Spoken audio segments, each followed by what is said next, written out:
Yo trabajo principalmente con el tema de redes sociales, los datos de Twitter, pero lo que estoy en realidad mirando es cómo uno puede extraer información de lo que están publicando las personas en tiempo real, las cosas que ponemos en, no sé, el contenido generado por nosotros, multimedia, texto, etcétera, que se está publicando en las redes sociales. Entonces eso le llamamos los sensores sociales, que somos nosotros, las personas, ¿okay? Es como los sensores sismográficos, acá hay sensores sociales. Entonces de eso voy a hablar de algunas aplicaciones que hemos construido con mi equipo de alumnos al respecto. Entonces, todo esto se basa en el tema de la web social, que se convierte desde hace algún tiempo en un repositorio multimedia gigantesco. Entonces, ¿qué pasa? Tenemos una explosión de contenido que es generado por nosotros, porque todas las personas estamos, bueno, no todos, pero un gran número de personas estamos conectados a Internet desde los dispositivos móviles. Y estos tienen cámara, tienen video, entonces nos permite a nosotros ir por la calle, por ejemplo, si vemos un accidente, algo que ocurre, lo podemos informar en tiempo real. Entonces generamos contenido asociado a eso que se publica en línea y aparece en Internet. Este contenido no está editado por nadie, no está verificada su calidad, ninguna cosa, pero ha hecho crecer el volumen de datos que hay en la web a un nivel gigantesco. Entonces es el repositorio más grande multimedia que hayamos tenido. También facilita la interacción social, por eso se llama la web social. O sea, el primer objetivo de esto es fomentar la conexión entre las personas. Entonces pasamos de un mundo en que nuestra red social más cercana eran, no sé, los amigos, la gente con la que trabajamos, a un mundo donde tú puedes derribar barreras de países o de distancias teniendo en tu red social cercana a personas que están en otros lugares. Okay, entonces puedes interactuar con ellos a diario y se genera todo esto como una especie de una copia de la red que existe en el mundo real, un poco cambiada en el mundo virtual, que se puede analizar. Entonces, ¿por qué nosotros queremos estudiar esto? Bueno, porque, no sé, por ejemplo, Twitter se utiliza como una fuente de noticias en la cual pasa algo y se publica. Todos estos pajaritos de Twitter seríamos nosotros que estamos viendo cualquier tipo de evento y lo estamos publicando online. ¿Okay? Estamos hablando del clima, de deportes, de accidentes, de un montón de cosas. Y los medios de información tradicionales, por ejemplo, no sé, los diarios, el Mercurio, la Tercera, etcétera, todos tienen su propia presencia digital a la vez. Entonces, todo este contenido está puesto en las redes sociales y tienen su presencia ahí. Muchas veces la información se saca de las cosas que publicamos nosotros y se publican en los medios tradicionales. ¿Qué pasa? A veces hay rumores que traspasan la red social y se publican muchas veces por los medios digitales tradicionales. Eso pasa bastante. De hecho, hemos visto que algunos diarios online tienen como un sector de fe de ratas, cosas en las que nos equivocamos porque pensamos que era verdad, pero no era verdad, ¿ya? Y eso aparece como una vez a la semana. Entonces la historia básicamente se está compartiendo en las redes sociales, todo lo que está pasando en el mundo. Y esto es súper rápido. Además es información pública y es información gratuita. Entonces, ¿qué cosas se han descubierto que son interesantes de las redes sociales? Que las personas compartimos recomendaciones que son críticas para la toma de decisiones. Por ejemplo, si alguien se va a comprar un computador o algo que es caro, que significa una inversión, incluso las cosas a veces que no son mucha inversión, pero que queremos como, no sé, las vamos a comprar online o algo así, ¿qué pasa? Miramos los reviews. O sea, lo primero que hacemos es decir, ver no sé, cuáles son las opiniones de otras personas de la cosa que nos queremos comprar. Y eso a veces puede cambiar puede cambiar nuestra decisión. O sea, a lo mejor yo estaba pensando comprarme cierta cámara, pero si alguien pone ahí, no, mira, la tuve y se me echó a perder de inmediato, las fotos no son de buena calidad, quizás no la voy a comprar. Entonces se vuelve crítico en la toma de decisiones. Y además lo que pasa es que en situaciones de emergencia, Twitter se ha visto que permite hacer broadcasting de información. O sea, yo puedo propagar información muy rápidamente a todos los otros nodos que están en la red. ¿Sí? Nosotros, utilizando técnicas de Machine Learning, podemos trascender simplemente al contenido que está publicado y podemos sacar otras características. Por ejemplo, podemos saber tratar de inferir el sentimiento de los mensajes que están publicados en las redes sociales. Por ejemplo, si un mensaje expresa cierta polarización con respecto a alguien o algo. Polarización vendría a ser si expresa, no sé, una cierta parcialidad negativa o positiva hacia algún elemento. También podríamos, eso se llama stance detection. También podemos estudiar si es que refleja algún sentimiento positivo, negativo o neutro.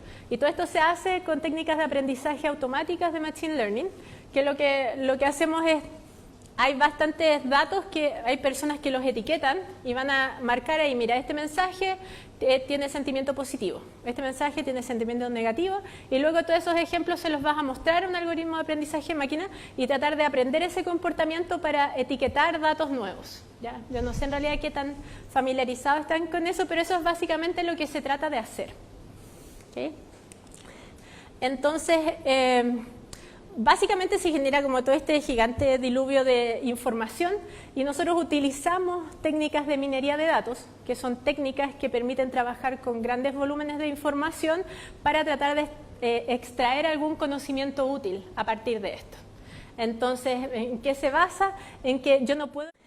Entonces, básicamente inferir algo a partir de mensajes que pueden ser de mala calidad, que pueden tener ruido, pero trato de ver cuál es la información valiosa que puedo sacar a partir de eso usando data mining. Data mining es lo que antiguamente se conocía, ahora se conoce como data science, pero existe, no sé, hace más de 10 años, hace mucho tiempo, y era minería de datos.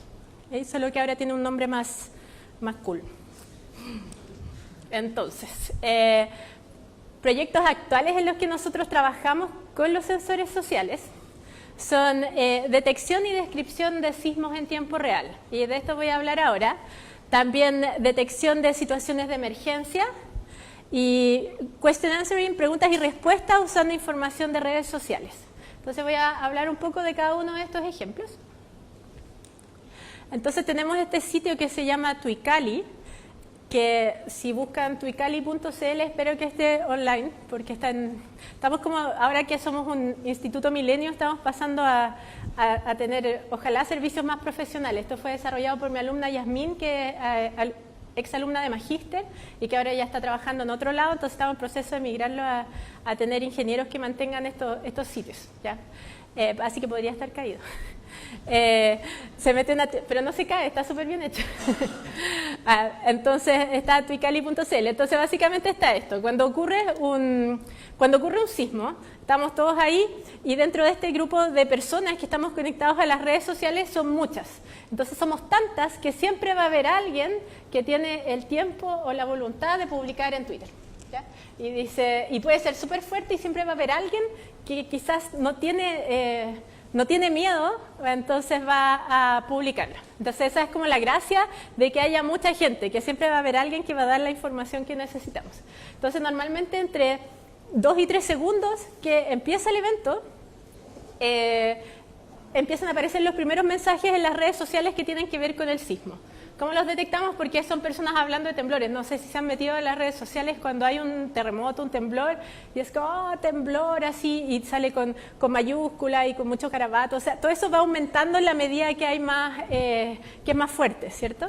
Entonces, todas esas cosas nosotros las usamos como una especie de barómetro para ver si es que pasó un sismo o no. Entonces, ¿por qué nosotros estamos interesados en usar los sensores personas? Que no, en el fondo, Twitter no fue diseñado como un sismógrafo. Entonces nosotros estamos usando unos datos que no necesariamente son de la mejor calidad para generar esa medición. ¿Pero por qué lo queremos hacer? Lo queremos hacer, toda esta idea empezó, yo había visto trabajos sobre esto desde ¿de cuándo habría sido? 2011 más o menos. Y a nosotros se nos acercaron las personas del centro sismológico y nos dijeron, hemos escuchado que se puede detectar sismos a través de Twitter. ¿Se puede hacer? Nosotros dijimos, sí, bueno, podemos implementarles algo como mirar el estado del arte, los trabajos que ya estaban hechos, implementarlo para ustedes. Entonces ahí nos encontramos con que los problemas que tenían en el centro sismológico tienen que ver con que los sensores de ellos son muy caros y hay una red muy densa en todo Chile, son muy sensibles. Entonces, básicamente están detectando sismos todo el tiempo. Y muchos de esos sismos no son percibidos en la superficie. Entonces, una forma que ellos necesitan diferenciar si un sismo se percibió en la superficie y cuántos daños produjo, eso ahora se hacía de manera así, manual entre comillas, o sea, una persona de la ONEMI que está hay una persona designada en cada ubicación, entonces cuando sienten un sismo llaman por teléfono al centro sismológico y dicen, hay un sismo, eso.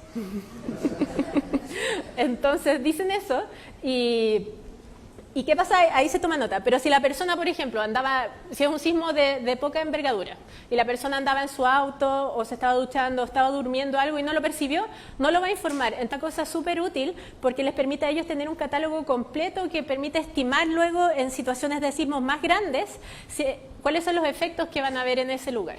¿Ya? Entonces, como que todos los centros sismológicos del mundo, una de las misiones máximas que tienen es hacer un catálogo completo de todos los sismos y sus características, se sintió, no se sintió, etc. Entonces, esto a ellos con Twitter los podíamos ayudar a tener un catálogo mejor, porque de verdad hay una cantidad de falsos negativos bastante alto en cuanto a los sismos que se perciben, ¿ya? Por la calidad de la información que les llega a ellos de vuelta. Entonces, también necesitamos una forma de poder estimar la intensidad. La intensidad es una cosa distinta a la magnitud.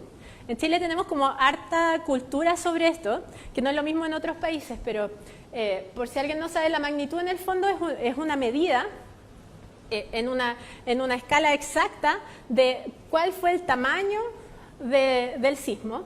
La intensidad es una medida cualitativa que indica cómo se percibió, cómo lo percibieron las personas. Entonces expresa más bien en términos de daños. Entonces tú puedes tener, creo que tengo un ejemplo por acá, tú puedes tener sismos de distintas magnitudes, por ejemplo un terremoto 7.0 en Haití, que produce destrucción total, y tú puedes tener un terremoto 8.8 que en Chile produce muy pocos daños en comparación con el 7.0. Y esto tiene que ver con la intensidad, y esto va variando según la calidad del suelo, por ejemplo, la profundidad del sismo. Hay muchos factores que cambian esto. Entonces nosotros también dijimos, bueno, uno podría decir, necesito una manera un poco más objetiva de medir intensidad, más que una sola persona que vaya y describa el evento. Entonces también eso lo podríamos hacer utilizando las redes sociales. También, por ejemplo, han habido otros esfuerzos en este sentido. Por ejemplo, el USGS, que es el Centro Sismológico en Estados Unidos, ellos tienen un sitio que se llama Did You Feel It?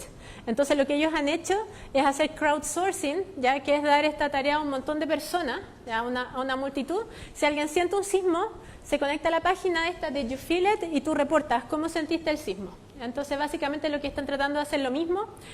De manera explícita, las personas tienen que ingresar su feedback acá, y nosotros lo estamos tratando de hacer con feedback implícito de las personas, que tú no sepas que lo estás dando. ¿Okay? Tengo eso. Ya, este es un screenshot del sitio este de Tuicali, y tenemos un sismógrafo. Este sismógrafo lo que está mostrando es cantidad de mensajes que están llegando por ventana de tiempo que mencionan alguna palabra relacionada a sismo en español.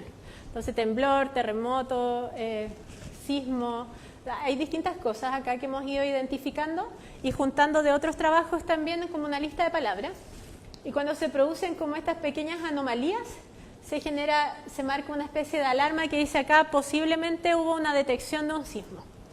Este es el caso, este es un sismo de verdad, un temblor. Este fue grande, este fue en Chiloé, el día de Navidad, el día después de Navidad, sí. Esto 2016.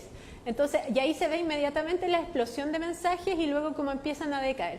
Entonces, esto es como bastante parecido a una onda sismográfica, pero son básicamente mensajes, explosiones de mensajes. Uno puede ver que antes de que hayan sismos igual hay mensajes relacionados. Entonces, el desafío que hemos enfrentado nosotros al respecto es tratar de discernir como el volumen normal de mensajes que llegan, así hablando de sismos, versus un volumen que es anómalo. Ustedes pueden elegir cualquier palabra que exista en el vocabulario y existe cierta probabilidad de que alguien la publique online, ¿ya? Aunque no esté pasando nada relacionado a eso. Contra eso estamos nosotros jugando. Sí, dime. ¿Cómo se puede dar, o sea, para que se Ah, eso es cero. Sí, sí, eso es algo que pasa y también hay como conciertos de K-pop, así de que la gente tiembla de emoción. También nos pasaba eso. Entonces, nosotros tenemos falsos positivos en nuestro sistema, pero son pocos. Lo que pasa es que toda la gente decida al mismo tiempo publicar esto es muy raro, ¿ya? Entonces, como un fenómeno se llama como autoorganización colectiva, sí. ¿Ya? Tiene otro nombre, pero estoy un poco, no me acuerdo exactamente, pero tiene que ver con fenómenos autoorganizados. Entonces ahí lo que pasa es que hay un estímulo externo y esto genera una reacción, es como el sistema nervioso en el fondo.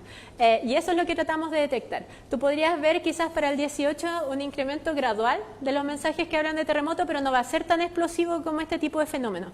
Entonces lo que tratamos de hacer es determinar con métodos estadísticos que se diferencien mucho de otro tipo de explosiones, ¿sí?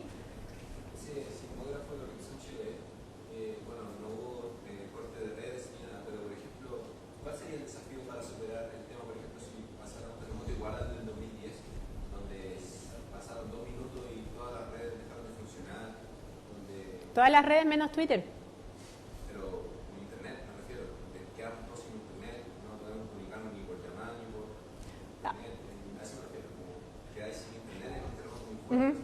Sí, de hecho nosotros estudiamos el terremoto del 2010 y los únicos datos que habían eran los de Twitter, de que se mantuvo funcionando porque el enlace creo que pasaba por Estados Unidos, como que se había caído las comunicaciones adentro de Chile, pero si tenías que salir para afuera y volver, se podía. Entonces muchas comunicaciones se dieron ahí y ese es otro trabajo en el cual nosotros lo que estudiamos fue propagación de rumores, porque lo que pasaba era que la información tú ponías cualquier cosa en Twitter y no había otra fuente de información para contrastarla, porque no había comunicaciones en Chile, al interior de Chile. Entonces alguien decía, están saqueando en tal parte y no había fuentes externas para poder chequear. Entonces se propagaron muchos rumores. Pero básicamente esta red es bastante robusta para este tipo de cosas. En todo caso, esta herramienta está pensada, o sea, Chile tiene una red súper densa de sismógrafos, no está pensado como para reemplazarlo, sino que está pensado para dar herramientas de apoyo en caracterización y toma de decisiones y todo eso, ¿sí? ¿Sí? Creo que lo que entra es lo de la ventana, que es el sol. Ahí, mira. Veamos. ¿Se ve mejor? ¿Un poco? ¿Ah? ¿Ese sismo? Ah, es que esto está en UTC, en hora internacional. Sí, sí, pero no me acuerdo a qué hora fue esto.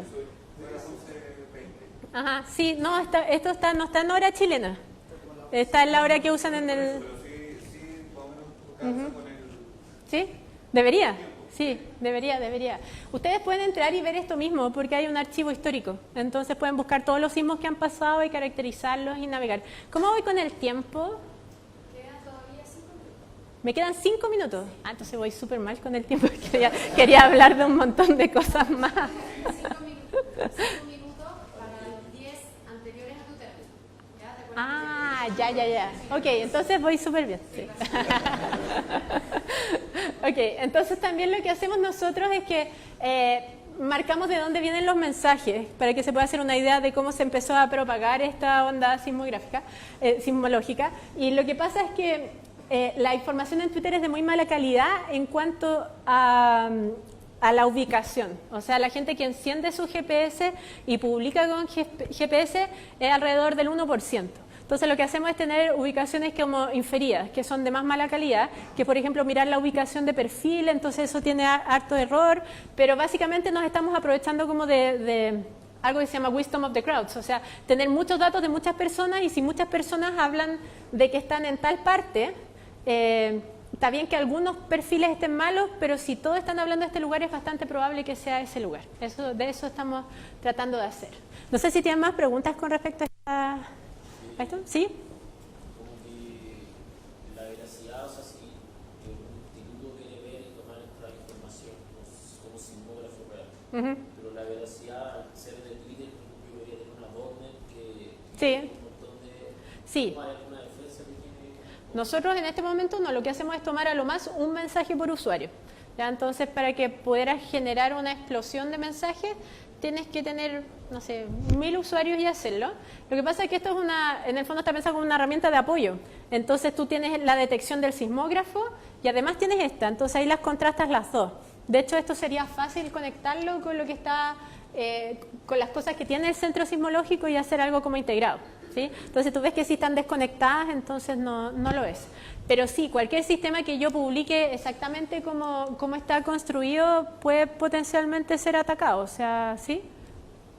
¿Cuál es la relación que han visto entre intensidad y número de tweets o la explosión que se genera? Mira, eso es un trabajo que estamos haciendo con Marcelo Mendoza, que es profe de la Federico Santa María, y un alumno que se llama Ignacio Valderrama.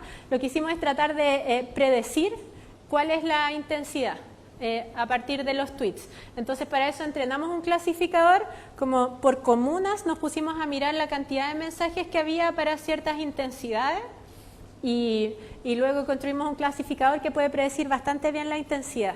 Entonces ahí lo que hay es que hay características léxicas de los mensajes, como ciertas cosas que contienen los mensajes que indican que fue más fuerte o menos fuerte. Claramente no podemos predecir, por ejemplo, para zonas donde hay baja densidad de publicaciones, ¿ya? Pero es bastante bueno porque podemos generar un reporte en pocos minutos, cuando el centro sismológico va a tardar 2 horas en generar el reporte. Entonces sirve como algo preliminar. ¿Ya? Eso se llama nowcasting, que es sacar estadísticas como en tiempo real de este tipo de fenómenos del mundo real, como desastres naturales y cosas así. ¿Okay? Ya son 10 minutos quedan. Gracias. Acá hay un mini video, pero yo creo que prefiero no verlo todo. Después se los puedo dejar los slides para que ustedes lo revisen. Esto es un paper, si les interesan mucho los detalles, esa es la referencia, fue publicado en una conferencia que se llama HCOMP, Human Computation, ¿ya? Porque esto es computación basada en personas, o sea, estamos calculando cosas en base a personas. Las técnicas que utilizamos son basadas en estadísticas, calculadas por ventanas de tiempo, y funciona con alta precisión. Las detecciones son súper buenas. O sea, nosotros tenemos medidas de muy buena calidad en cuanto a las detecciones para sismos de alta magnitud y de más baja magnitud también. Entonces, funciona bastante bien. La gracia de esto es que, como usa método estadístico, no necesitamos entender lo que dicen los mensajes. Lo único que hacemos es mirar las tasas de llegada. Aplicamos algunos filtros, miramos tasas de llegada. ¿Qué pasaba con los sistemas que estaban hechos de antes? Había un sistema que es muy bueno, que es de Japón. Lo que ellos hacen es que reciben mensajes y los clasifican como sismo, no sismo, y para eso requieren entrenar con datos etiquetados. Entonces tienen que construir un corpus gigante y hacen un modelo predictivo, y este modelo hay que irlo actualizando cada cierto tiempo. Entonces nosotros no podíamos tomar eso y usarlo en Chile porque habríamos tenido que etiquetar a mano miles de datos para poderlo hacer. Entonces esto se llama técnicas no supervisadas. Esto es el trabajo con Marcelo Mendoza, que está en proceso de revisión en un journal que se llama EPJ Data Science. Entonces ahí lo van a poder mirar después, que tiene que ver con predecir Mercalli.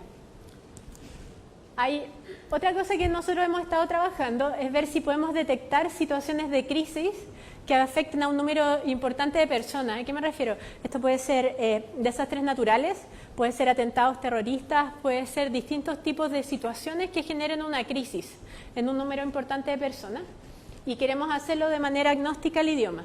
Esto es un área que se llama Crisis Informatics, ¿ya? Que se basa en tratar de generar información para apoyar la toma de decisiones en situaciones de crisis, y se basa mucho en información de redes sociales. Hay un libro que hay un colega mío que escribió un libro que se llama Big Crisis Data, de Carlos Castillo, es súper bueno. Y básicamente lo que hacen todas las técnicas ahí es que se genera un diccionario. En el diccionario, personas llegan a un consenso, o usando datos históricos miran cuál es el vocabulario que se usa para hablar de los distintos desastres naturales. Entonces, si hay un huracán, la gente menciona huracán, hurricane, distintas palabras, y se hace un léxico, el diccionario. Luego, lo que se hace es que se monitorean las redes sociales para encontrar esas palabras y generar la alerta. Está ocurriendo un huracán o algo así. Pero cuando hay situaciones nuevas, no las tienes en el diccionario. ¿ya? Si hay un atentado terrorista o algo que no había pasado antes, en un lugar donde no había pasado antes, esas cosas no van a estar en el diccionario. Entonces lo que estamos tratando de hacer con mi alumno Hernán es tratar de, estudiando este mismo flujo de información como explosiones de mensajes, ver si podemos detectar esos fenómenos. Pero hay muchas cosas que pueden generar explosiones de mensajes, como lo que yo le decía, o sea, un partido de fútbol, ¿ya? O sea, un concierto, elecciones, montones de cosas generan comportamientos parecidos a eso. Entonces lo que hemos estado haciendo, el tema de tesis de doctorado Hernán, es ver qué tipos de situaciones de crisis hay. Hay naturales, ¿ya? Generados por la naturaleza, también hay fabricados por las personas, accidentes, ataques terroristas, etcétera. Si se descarrila un tren, ese tipo de cosas. Entonces lo que dijimos que tienen en común todas estas cosas, independiente del fenómeno que sea, es que normalmente mencionan el lugar donde está pasando. ¿Ya? Entonces, atentado terrorista en París, menciona la ciudad de París, menciona Francia. Si hay atentado en Manchester, mencionan Manchester, distintas ubicaciones. Y el léxico de las ubicaciones para nosotros es mucho más fácil tenerlo que el de todos los posibles desastres que van a pasar. O sea, podemos tener un catálogo donde están todos los nombres de todas las ubicaciones, ¿cierto?, del mundo. Entonces eso es lo que tenemos y empezamos a monitorear esos mensajes, como mensajes que mencionan ubicaciones. Y ahí creamos unas señales así, a distintos niveles. Por ejemplo, tú puedes tener como niveles de ciudad o pueblo así, niveles de estado, región o demarcación territorial y de países. Entonces, en estos distintos niveles generamos señales como la del Tuicali, donde era cuántos mensajes llegan en esos distintos niveles para cada país. Y esas son las señales que nosotros monitoreamos. Entonces, por ejemplo, estos atentados en Manchester, sí. Tienes señal de país, este es el momento en que ocurre el atentado. Y algunas señales, la verdad, es que uno no ve ningún tipo de perturbación. ¿Ya? Estas señales, si uno monitorea la cantidad de mensajes que mencionan ubicaciones de Inglaterra o Inglaterra en el árbol, ¿ya? No se nota mucho porque fue un evento local. Si tú buscas Manchester, ahí ya acá aparece con un pequeño desfase la explosión de mensajes. A nivel de ciudad, Manchester también. Si tú miras otras cosas, por ejemplo, la ciudad de Londres, otra ciudad en Inglaterra al mismo tiempo, no se ve ninguna perturbación. Y así. Entonces, nuestro objetivo para este trabajo es monitorear las distintas señales y detectar perturbaciones, ya sea eventos de nivel local o eventos más grandes que estén pasando. Y esto sería agnóstico más o menos al idioma. No tendríamos que construir un clasificador o algo así. Entonces, no es infalible porque hay cosas que generan este tipo de cosas. Como les decía, o sea, partido de fútbol, ¿ya? Juega Chile con Francia, no sé. ¿Ya? Menciona ubicaciones, ¿cierto? Y son mensajes explosivos.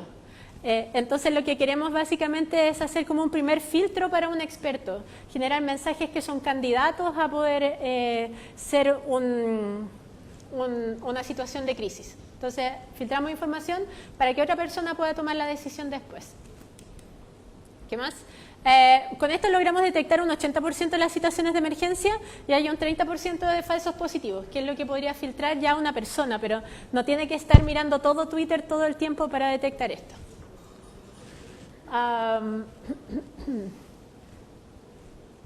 Otra cosa que nos preguntamos si podíamos hacer en situaciones de emergencia con sensores sociales es tratar de entender un evento. Entonces, ¿cómo podemos saber rápidamente qué es lo que está pasando? Porque hay un montón de conocimiento que está siendo vertido en las redes sociales que tiene que ver con personas que preguntan un montón de cosas y otras personas que responden. Y eso pasa porque es un stream de datos, entonces pasa y no lo volvemos a ver nunca más. Entonces eso era algo que queríamos estudiar. Y muchas veces, ¿por qué es interesante estudiar? Porque muchas veces hay fenómenos que ocurren. Esto fue cuando hubo como un aterrizaje de emergencia en el río Hudson de un avión, ¿se acuerdan? Esta fue la primera foto. La primera foto se publicó en Twitter y la publicó esa persona. Entonces, tú tienes como información de la primera fuente en las redes sociales y potencialmente yo puedo responder mi pregunta de qué pasó con este avión mucho más rápido mirando Twitter que si espero que salga en el diario, en CNN, en algún lado. Por ejemplo, este es otro ejemplo. Una persona que está diciendo hay un helicóptero sobre ¿cómo se dice? Abbottabad, ya, a la 1 a.m. Esto es muy raro. Y después el mismo tipo se da cuenta y dice, oh, yo era la persona que estuvo live blogging cuando encontraron a Osama, ¿ya? Entonces, y sin saberlo. Entonces hay muchas cosas que aparecen primero en las redes sociales. Entonces, ¿qué es lo que queríamos nosotros en situaciones con poca información? Las primeras informaciones aparecen en Twitter y también aparecen las primeras interrogantes ahí. Entonces, la idea que tuvo mi alumno José Miguel, que está allá atrás. Saluda, José Miguel. La idea era, ¿por qué no vemos si podemos crear como una base de conocimiento a partir de esto y usarlo como un buscador? O sea, alguien hace una pregunta y yo saco la respuesta de esta base de conocimiento. ¿Ya? Entonces, y la tarea que nosotros nos planteamos es cómo nosotros podemos generar un ranking de todas estas respuestas que vamos a traernos de la red social, en que las que queden acá arriba sean las que respondan la pregunta que le mandamos al buscador. Entonces, acá hay un ejemplo. Tú tienes el atentado en París, el 2015. A los 3 minutos aparecen las primeras preguntas en las redes sociales. 10 minutos después ya hay como pequeños reportes explicando lo que pasó. Entonces tú podrías tomar esto y irte construyendo una especie de, no sé, de diario con información de las cosas que están pasando. Entonces nosotros utilizamos un framework que se llama Learning to Rank, en que tú le enseñas al computador a identificar cuáles respuestas son relevantes de las que no son relevantes. Entonces, básicamente le muestras, estas respuestas son relevantes para estas preguntas, estas no. Y con eso lo aprende y trata de aprender para una pregunta nueva a ordenar en ese orden donde deja las más relevantes arriba y las menos relevantes abajo. Entonces, se llama Learning to Rank. Lo que hicimos, como no hay buenos datos de entrenamiento para esto, usamos una colección que se llama The Factoid Questions. Factoid son preguntas que se responden con una respuesta como sí, no, básicamente. O con una respuesta como muy cortita.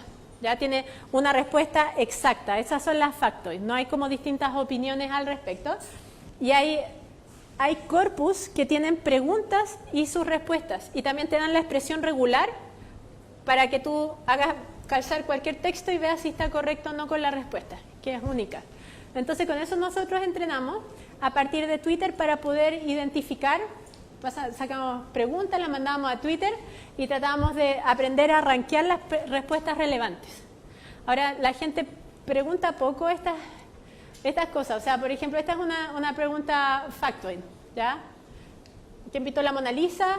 Leonardo da Vinci. O sea, hay una respuesta para eso. Entonces, a nosotros nos dan la expresión regular.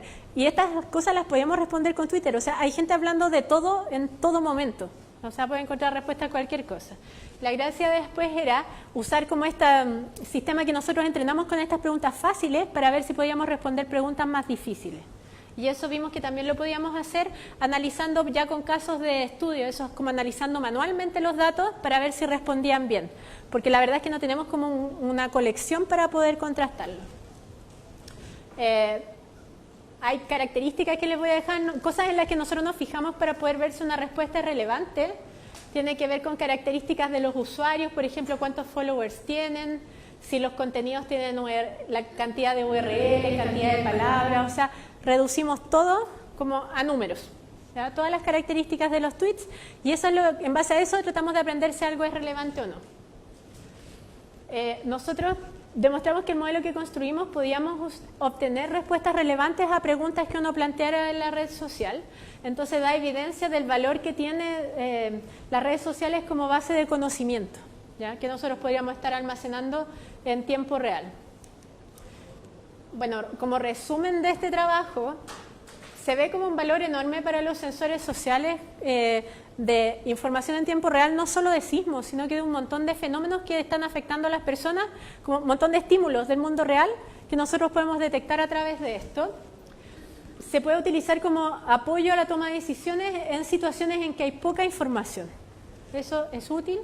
Además, nosotros actualmente en el Instituto Milenio estamos trabajando para poder como unificar las distintas iniciativas, por ejemplo, Tuicali con el sistema de detección de desastres, todo junto en una plataforma y tratar de desarrollar métricas para calidad de la información, porque hasta ahora yo no he mirado mucho la calidad, si algo es veraz o no. Lo que he mirado más bien son volúmenes de cosas, ¿sí? Pero uno debería también ahora, sobre todo ustedes vieron la charla Marcelo en la mañana, que era sobre las noticias falsas y todo eso, o sea, tú puedes tener ataques maliciosos que dañen la información que estamos procesando y también tenemos que empezar a trabajar con eso y esas son cosas que estamos haciendo.